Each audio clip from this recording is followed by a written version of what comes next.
마태복음 22장 1절서부터 14절까지 말씀입니다. 마태복음 22장 1절서부터 14절까지 말씀입니다. 이 말씀을 저와 여러분이 한 절씩 다 함께 교독하도록 하겠습니다.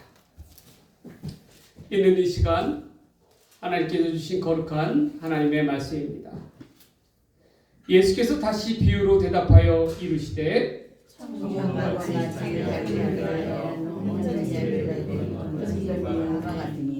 그 종들을 보내어 그 청한 사람들을 혼인잔치에 오라 하였더니 오기를 싫어하거늘 다시 다른 종들을 보내며 청한 사람들에게 이르되 내가 옷을 준비하되 나의 소와 거짓 짐승을 놓고 모든 것을 갖추었으니 혼인잔치에 오기어서 하라. 그들이 돌아보지도 않고 한 사람은 자기 밭으로 한 사람은 자기 사업하러 가고 임금이 노하여 군대를 보내어 그 살인한 자들을 진멸하고 그 동네를 불사르고 이에 종들에게 이르되 혼인잔치는 준비되었으나 청한 사람들은 합당하지 아니하니 내 거리 길에 가서 사람을 만나는 대로 혼인잔치에 청하여 오라 한대 종들이 기대하나 사람들아 만나는 대로 모두 되어지며 혼인잔치에 주인들이 가득하더라.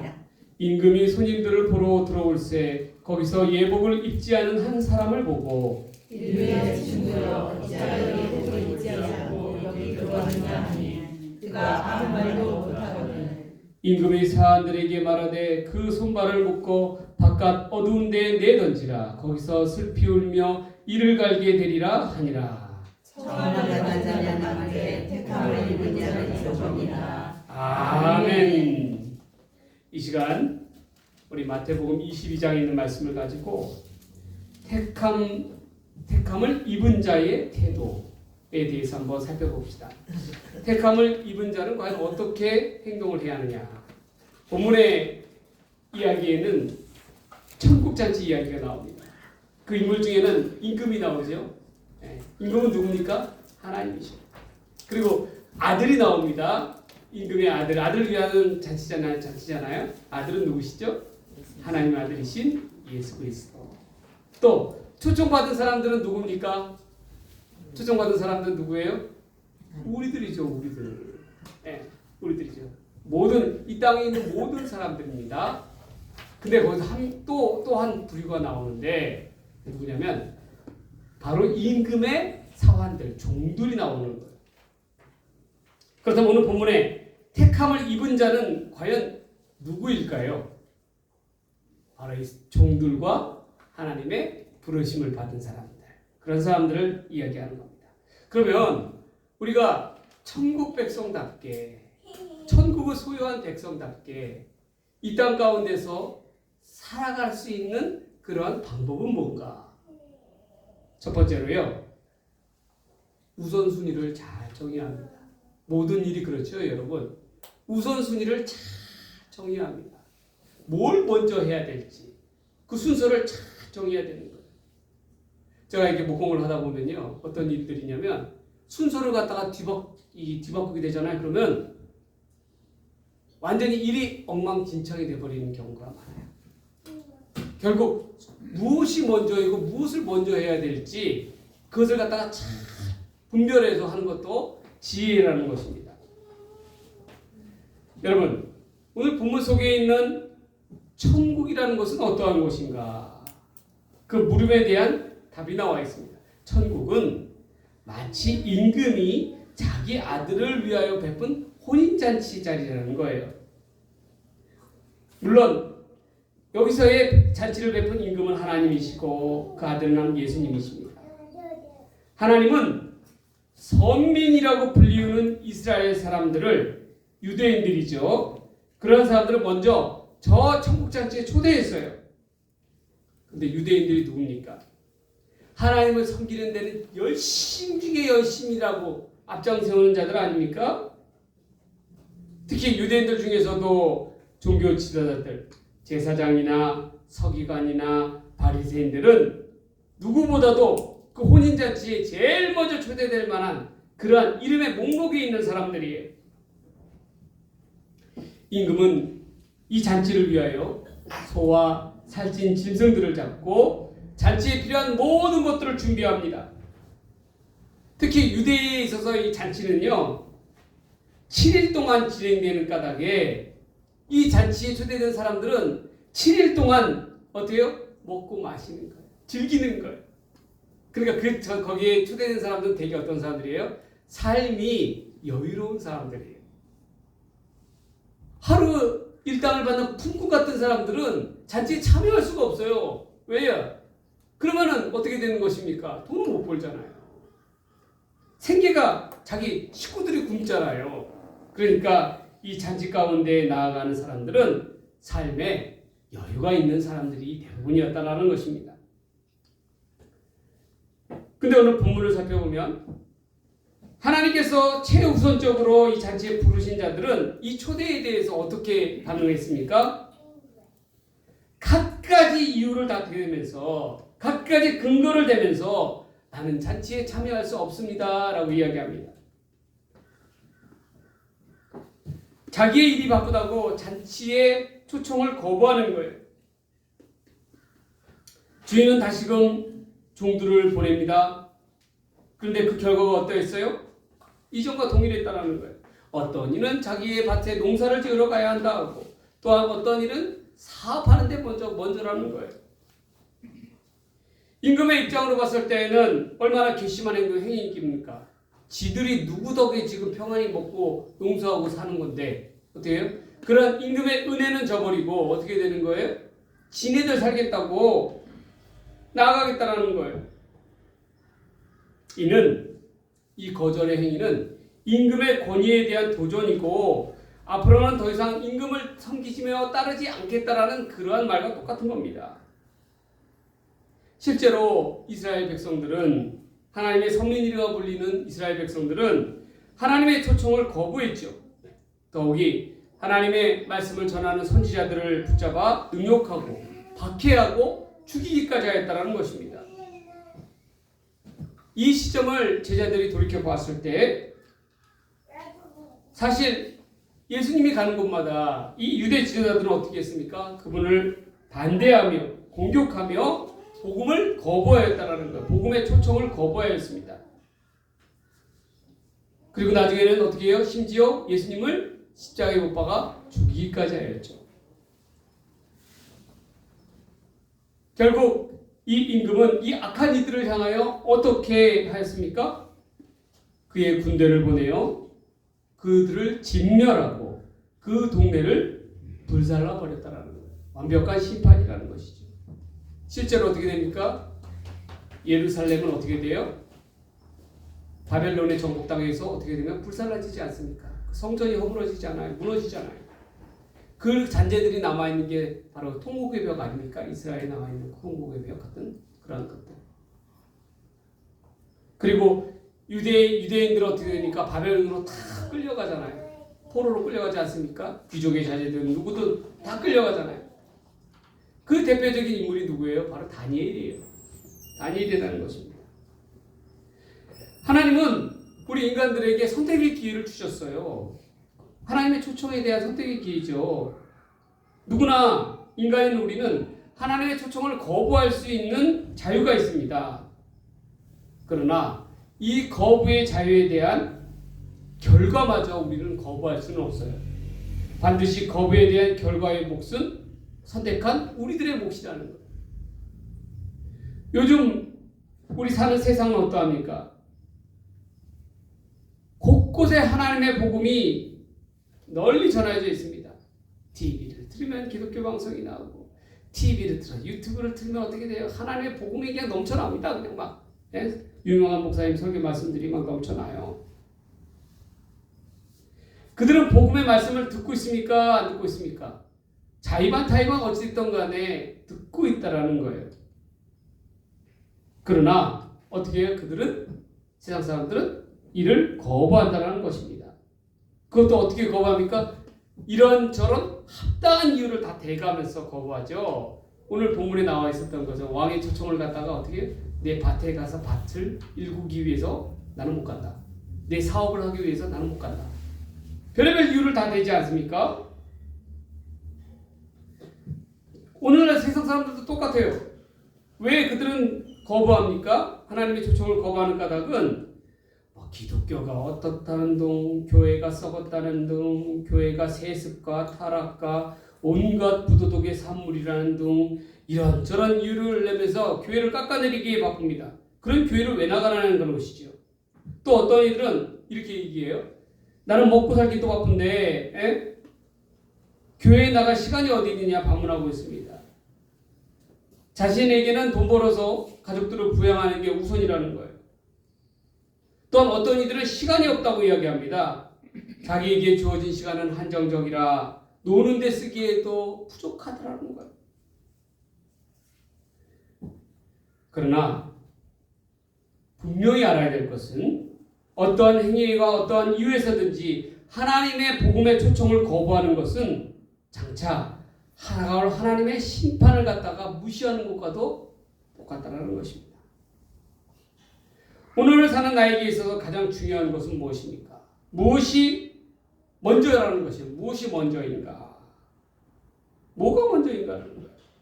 우리가 한번 깊이 있게 생각을 해봐야 합니다.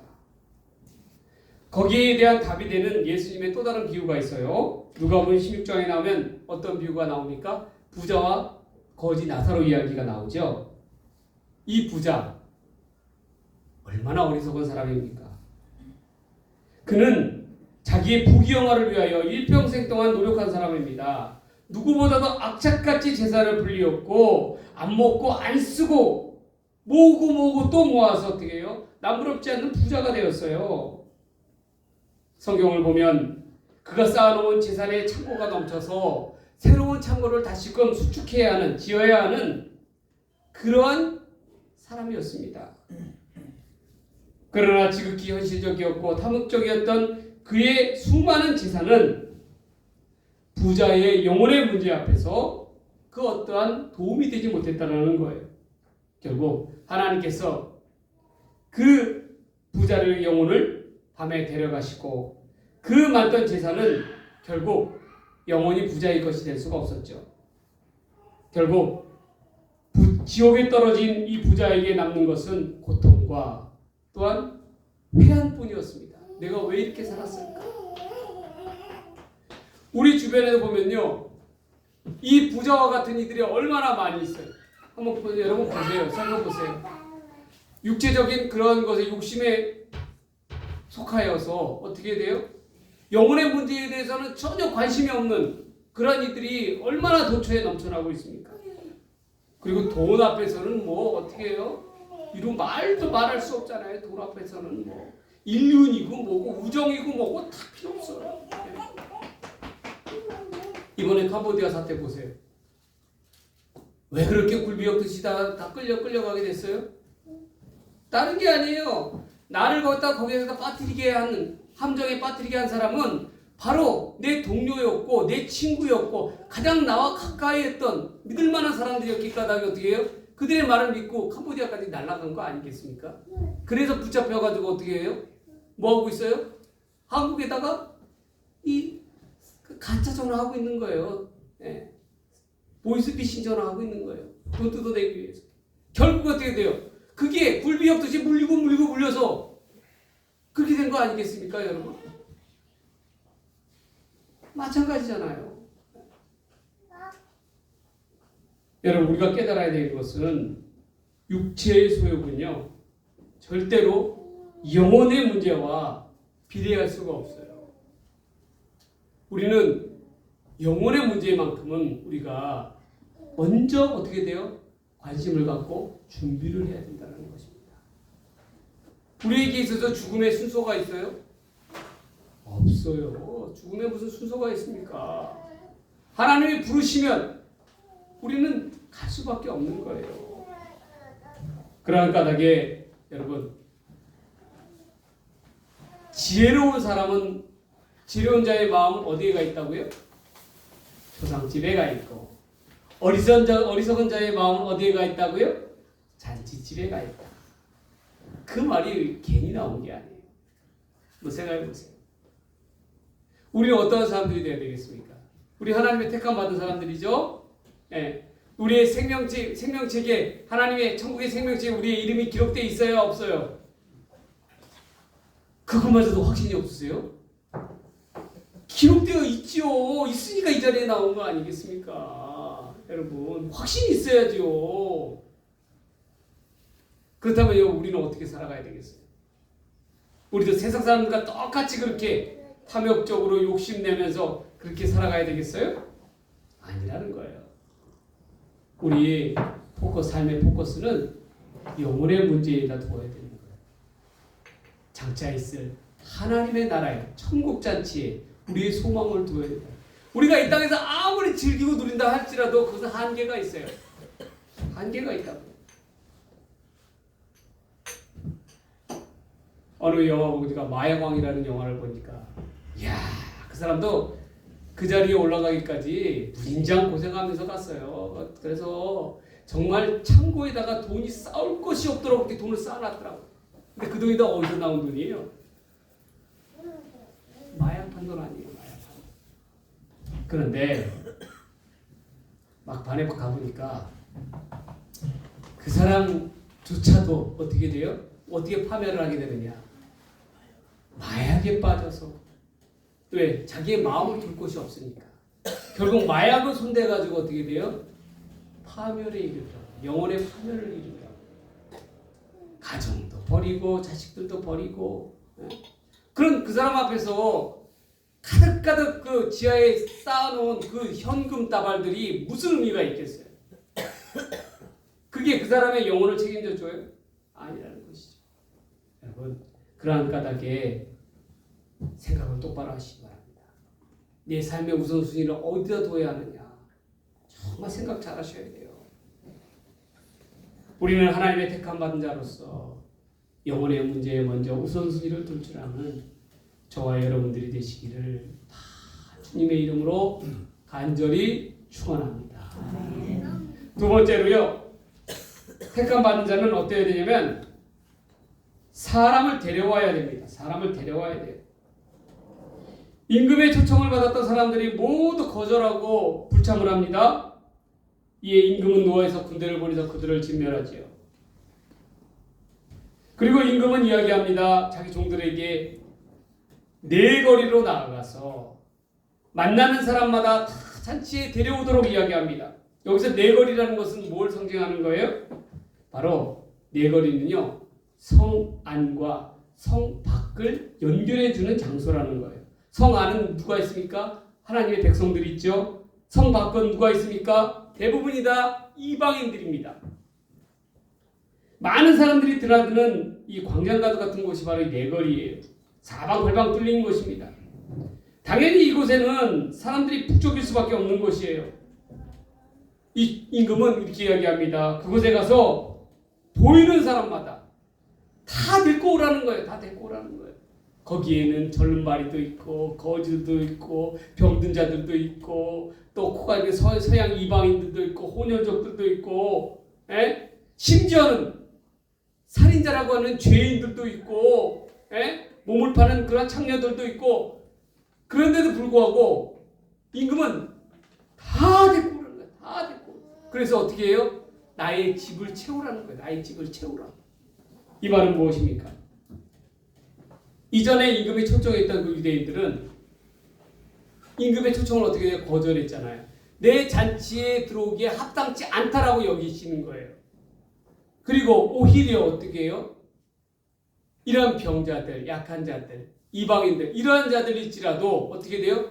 내 잔치 자리에 충분히 올 수 있는 자격이 있다라는 거예요. 자격을 부여해 주겠다라는 거예요. 심지어요, 어떤 이는 잔치에 올 만한 옷이 없어, 옷이. 그랬더니 임금이 어떻게 해요? 그 옷 내가 마련해 줄게. 옷 줄게. 무조건 오기만 해라. 라고 그렇게 하지 않습니까? 이 본문에 보면 이야기하잖아요. 그가 어떠한 사람인지, 또한 그 중에서 악한 성품을 가졌던 간에 선한 성품을 가졌던 간에 좌우지간 차별하지 아니하고 오는 거예요.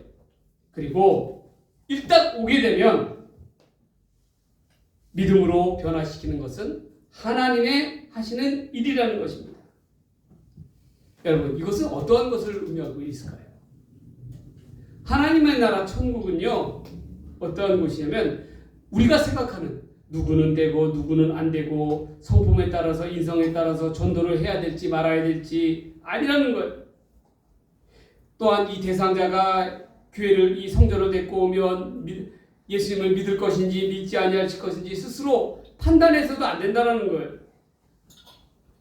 구원은요, 우리가 생각하는 조건이나 행위 따위가 없습니다. 그러한 까닭에 하나님의 종된 자, 하나님의 택함 받은 자는 우리는 무엇만 하면 되는 거예요? 그죠? 아버지의 집을 채우기만 하면 되는 거예요. 초청만 하면 되는 겁니다. 그리고 초대한 이후에 그 이후의 일은 하나님께서 하신다는 것입니다. 하나님께서 하신다. 이 동일한 내용을 두고 누가복음 14장에는 구체적으로 임금에 초대받은 이들이 어떠한 자들인지 설명하고 있어요. 가난한 자들과 몸이 불편한 자들과 맹인들과 저는 자들일지라도 다 데리고 오라. 이들은 어떠한 자들입니까? 모두가 유대인들이 천시하는 자들입니다. 유대인들이 보기에 이들은 하늘에 큰 죄를 지어서 그렇게 까닭에 병들었고 병을 짊어지고 사고 그 죄값을 받는 사람들이라고 여기는 악한 자들이라는 거예요. 그러나 하나님께서는 말씀하시기를 그럼에도 불구하고 그러한 자들일지라도 다 데리고 오라는 거예요. 데리고 오라. 그리고 그 이후에 변화시키는 것은 하나님께서 해주시겠다는 거예요. 여러분, 우리가 어느 자리에 있든지 간에 전번에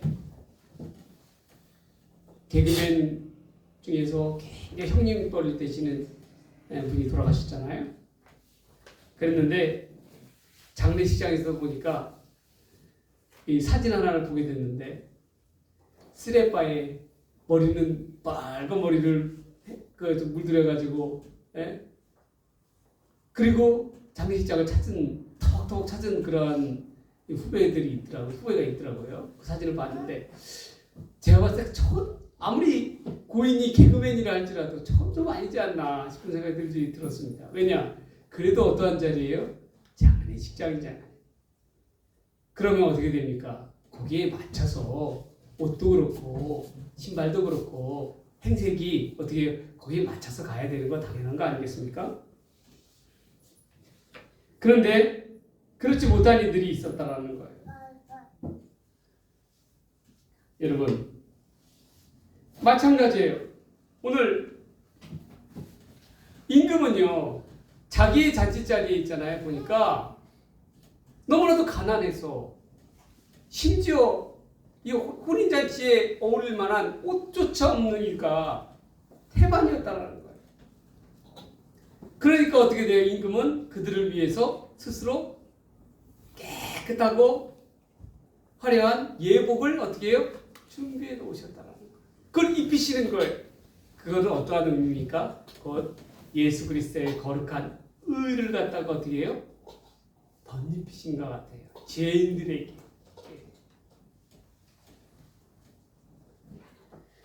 결국 우리가 필요한 것은 세상이 선택한 자가 아니라 우리가 선택한 자가 아니라 하나님께서 택하신 자를 데려와서 하나님의 자리를 채워야 한다는 것입니다. 하나님의 성전은 의인을 위한 자리가 아니라고 얘기하셨어요. 예수님께서 누구를 위한 자리라고 했어요? 죄인들을 위한 자리라고 이야기하고 있습니다. 예수님은 이 죄 많은 죄인들을 구원하시기 위해서 이 땅 가운데 오셨다는 것을 분명히 해야 된다는 것입니다. 예전에 중학교 때 한 친구가 제가 다니던 본 교회의 교회학교 중등부에 출석을 했습니다. 그런데 그 친구는 학교에서 거친 친구였어요. 평이 별로 좋지 않은 그러한 친구였습니다. 입만 열면 거친 말을 쏟아내고 욕을 하고 그런 친구였어요. 이런 친구가 교회에 와서 누구를 아는 체 하고 하는 거예요? 저를 아는 체 하는 거예요. 저 친한 척 하는 거예요. 여러분, 그러면 저는 어떨까요? 제 입장은 어떨까요? 솔직히 별로 달갑지가 않았어요. 왜냐? 그 친구가 자꾸 내 이름을 이 친구들한테 거들먹거릴 때마다 불편했습니다. 어떻게 말로 표현할 수 없는 부담감이 있었어요.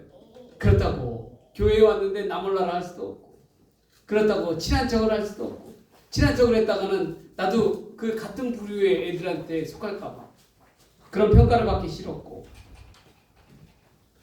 그런데 그 친구도 점차 시간이 흘러서 교회에 얼마 다니다 말겠지라고 생각했는데 아닌 거예요.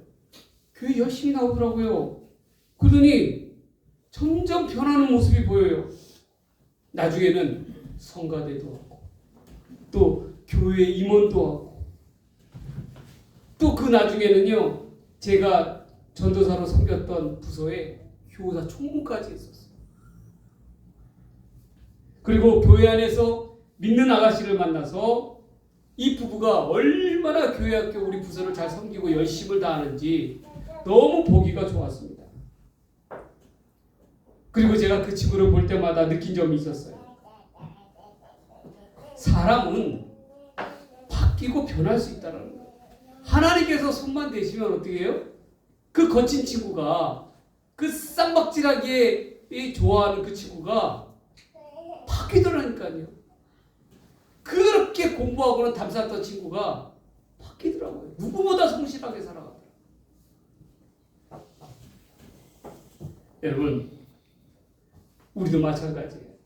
우리가 겨자씨 하나 같은 믿음만 있다면 어떻게 해요?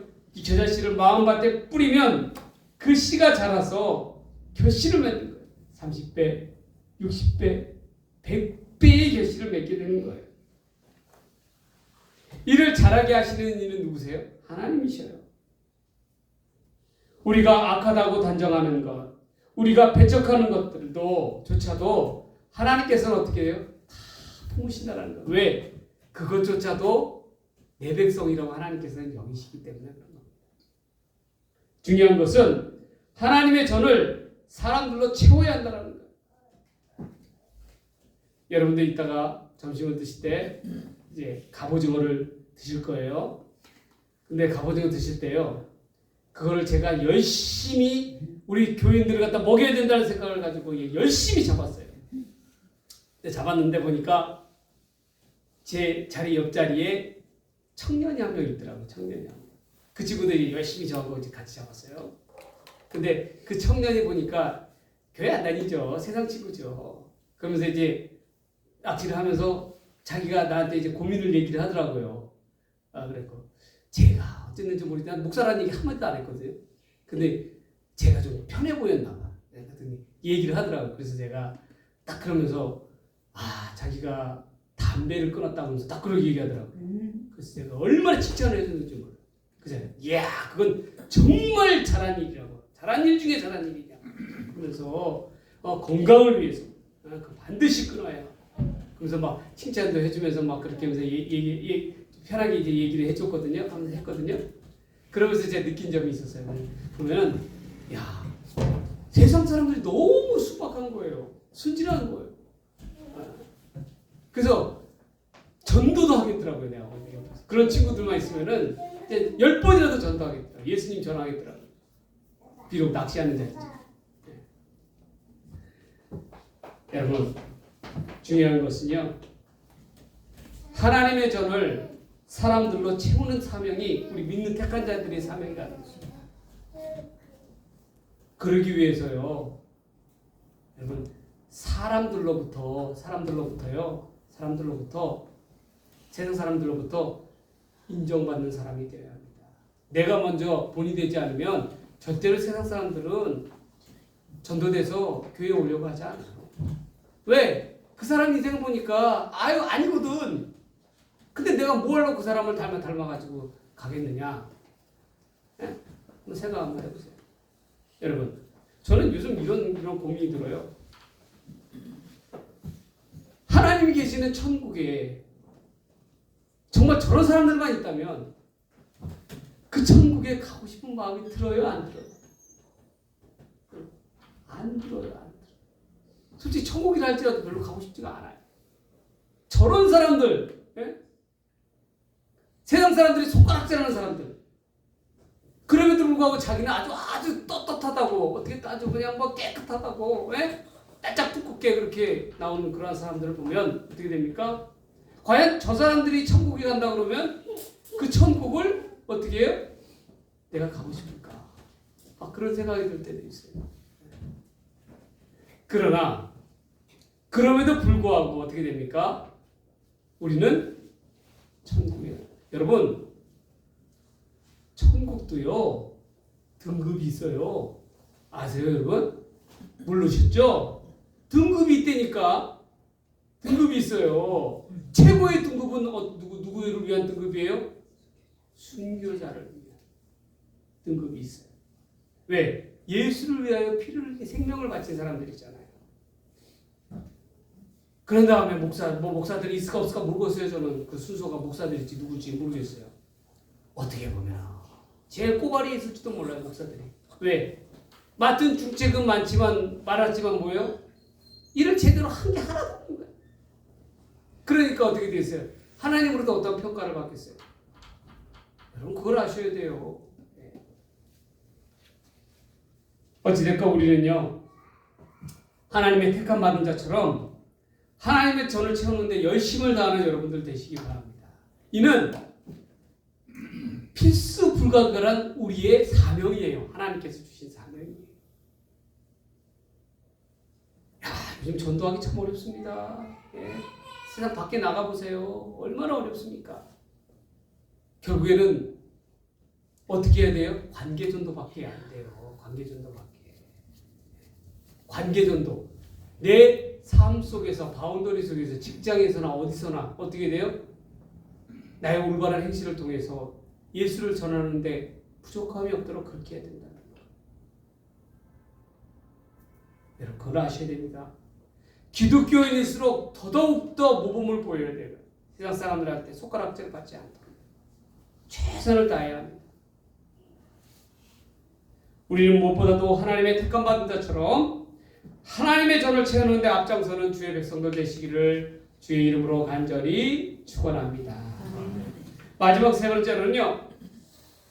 하나님의 택함받은 자는 예복을 입어야 된다는 거예요. 여러분 선악과 하나님께서 그토록 손대지 말라고 얘기하셨던 선악과를 따먹은 이후에 범죄한 아담과 하와가 제일 먼저 한 일이 뭐였죠? 스스로 부끄러움을 깨닫게 되었다는 거예요. 눈이 열려서. 그리고 어떻게 돼요? 그들은 궁여지책으로 어떻게 합니까? 무화과 나무 잎으로 부끄러움을 가리웠다는 것입니다. 그런데 이 무화과 나무 잎이 오래가지 못한다는 거예요. 문제는. 그런 까닭에 하나님께서는 아담과 하와에게 무엇을 입혀주셨어요? 가죽옷을 입혀주셨죠. 여러분 가죽옷은 어떠한 의미입니까?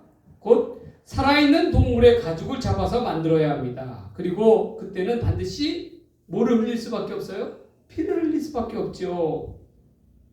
이 가죽옷은 우리의 죄의 문제를 해결하기 위한 예수 그리스도의 의를 상징합니다. 우리도 예수로 인한 옷을 입어야 우리의 죄를 도말하고 없앨 수가 있는 거예요. 창세기에서 보면 야곱이 아버지 이삭으로부터 장자의 축복을 받기 위해서 뭘 둘러 입었어요? 양의 가죽을 둘러 입었어요.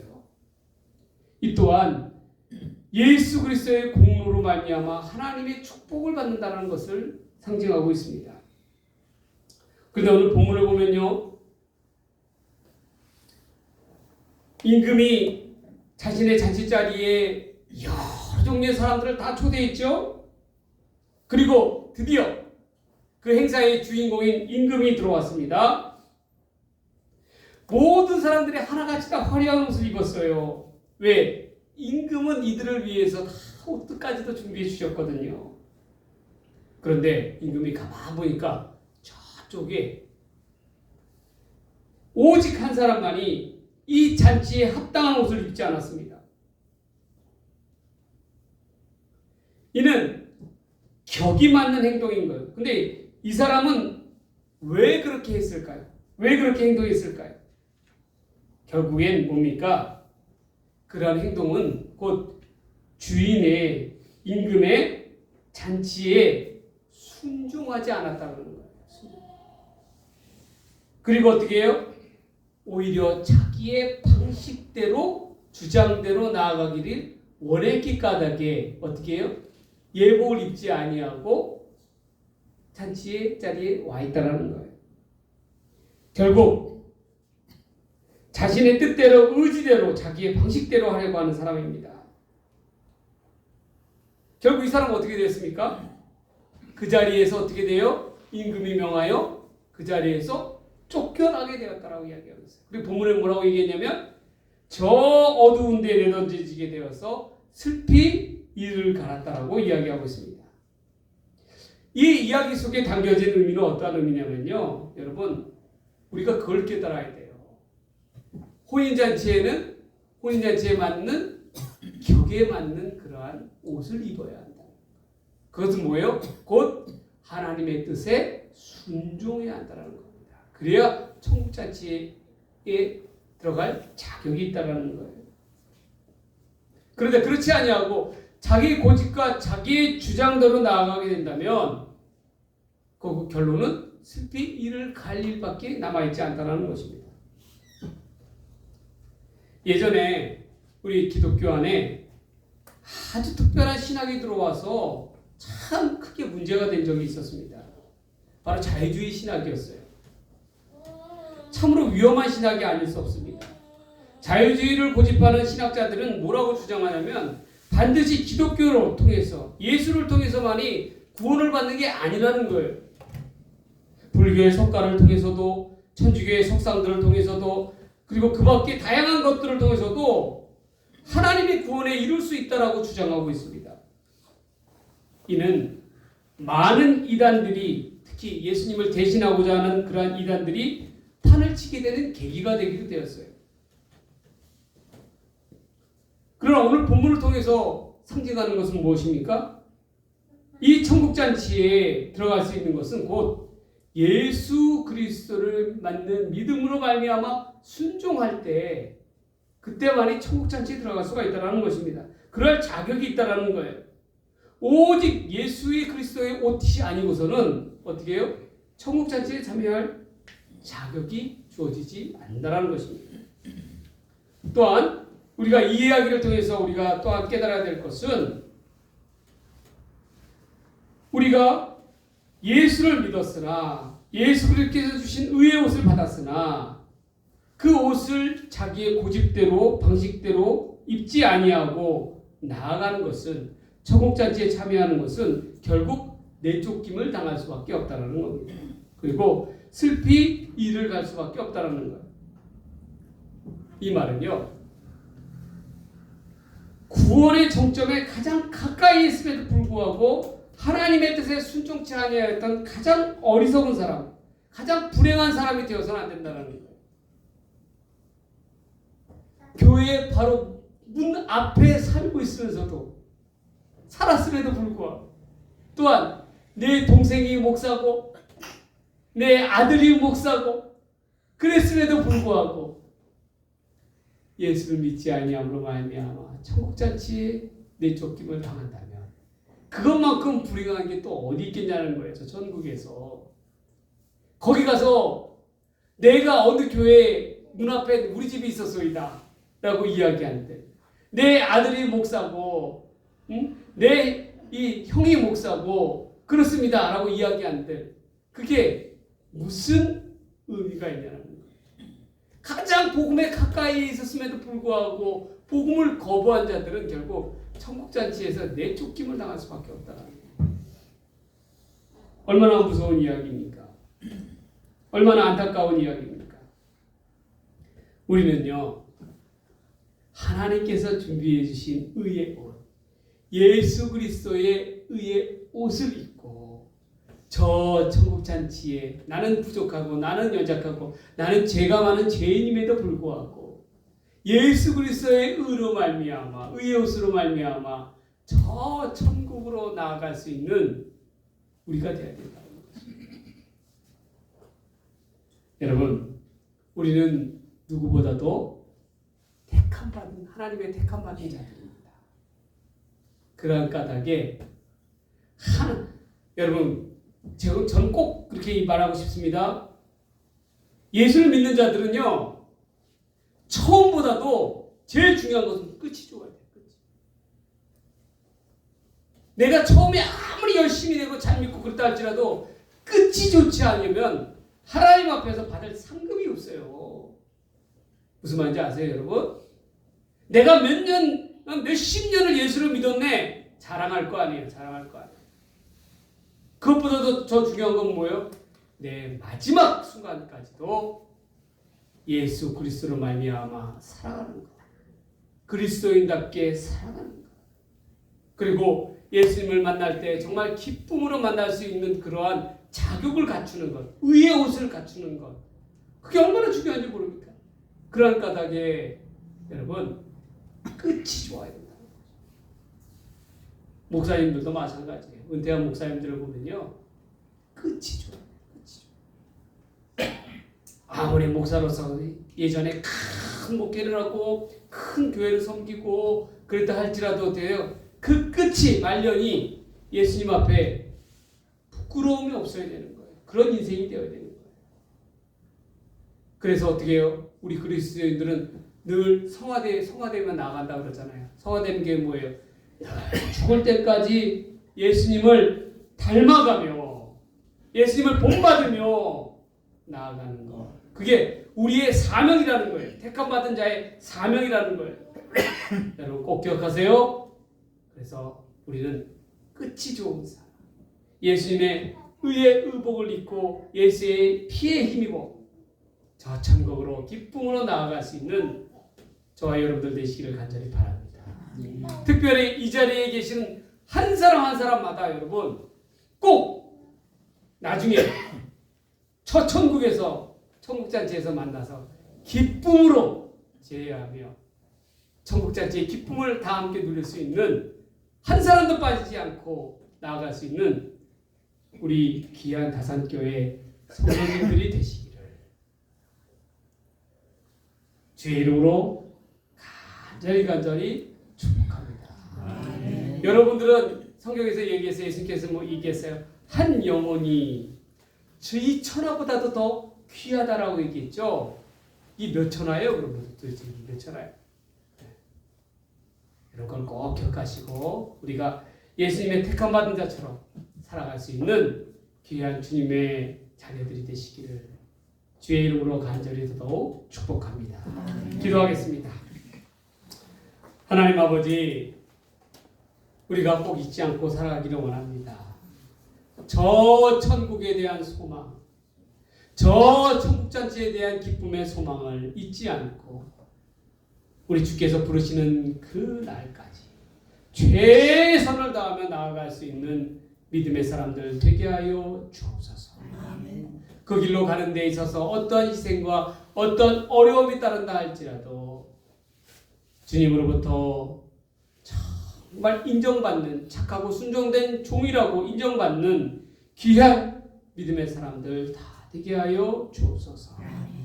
감사드리오며 귀하신 말씀 우리 주님 예수님의 이름으로 간절히 기도 드리옵나이다. 아멘.